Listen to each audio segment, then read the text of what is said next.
आपको पता है कि हम उत्तर प्रदेश और देश में लोकसभा चुनाव 2024 को कवर करने के लिए हर मुमकिन प्रयास कर रहे थे और तह तक जा रहे थे कि कहां कौन मजबूत है।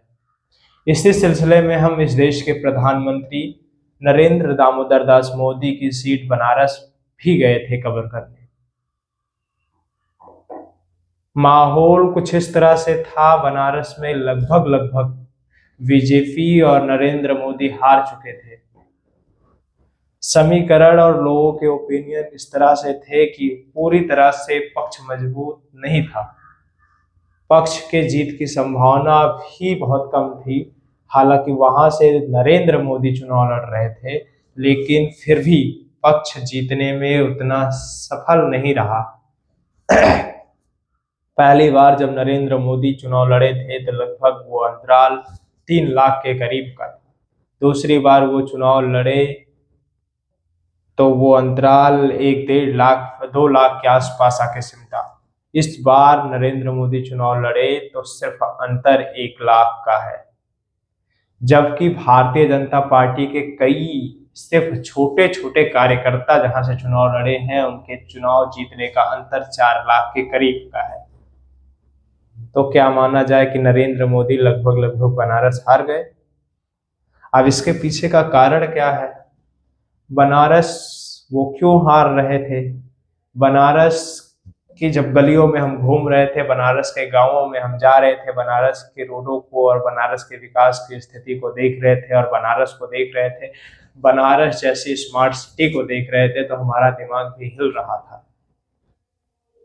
जब हम गंगा घाट पर पहुंचे तो हमने देखा कि नमामि गंगे की बात करने वाले देश के माननीय यशस्वी प्रधानमंत्री जी ने बनारस में मां गंगा के लिए कुछ भी नहीं किया है। जब हम रोड के किनारे चलते थे तो कचड़ों से भरी हुई स्मार्ट सिटी और कूड़ों के ढेर में गंध और प्रदूषण की बू आती हुई वो उभरता हुआ धुआं दिख रहा था, जो कि पूरे प्रदूषण से बनारस को सुगंधि प्रदान कर रहा था। ऐसे ही जब हम बनारस के गांवों में घूम रहे थे तो हमें पता चला कि वहां पर एक अमूल की फैक्ट्री गुजरात से आई हुई है और लगाई गई है।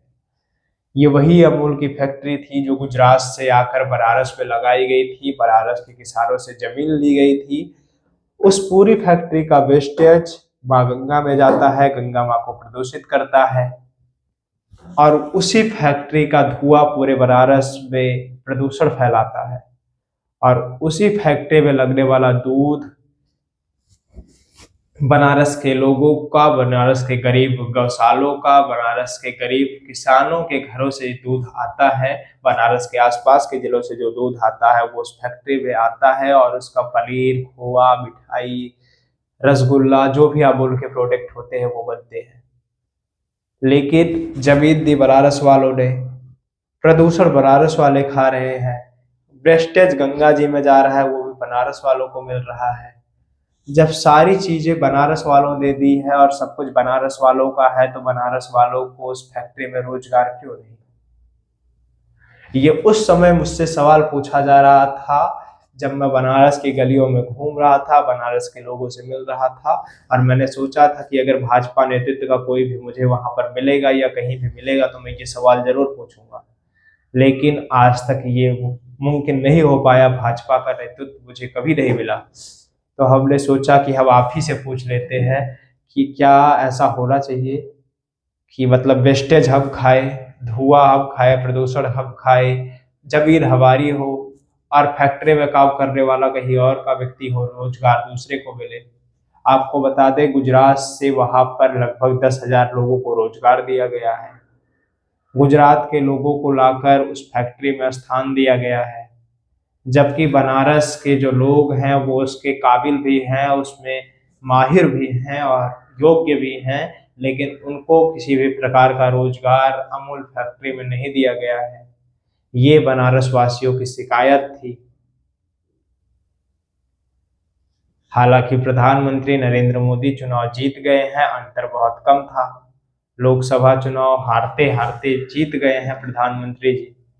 बनारस के लोग गुस्साए हुए हैं। अब ये गुजरात की इस फैक्ट्री पर क्या प्रबंधन करते हैं, गुजरात के लोगों को बनारस के लोगों को रोजगार देने के लिए क्या प्रबंधन करते हैं, ये तो देखने वाला विषय होगा।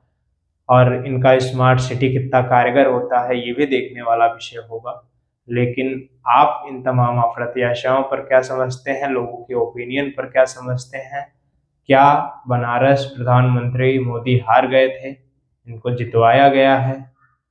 क्या प्रधानमंत्री मोदी से लोग इतने नाराज थे कि हमारे सामने पूरी तरह से खुलकर बात कर रहे थे? आप इसी चैनल पर जाकर नीचे वीडियोस देख सकते हैं और जान सकते हैं कि लोग कितने नाराज थे। बाकी आप इन तमाम अप्रत्याशाओं पर अपनी राय दे सकते हैं। धन्यवाद। आप नेटवर्क भारत देख रहे थे। मैं हूं आपके साथ गौरव नायक। जुड़े रहिए हमारे साथ और देखते रहिए हमें।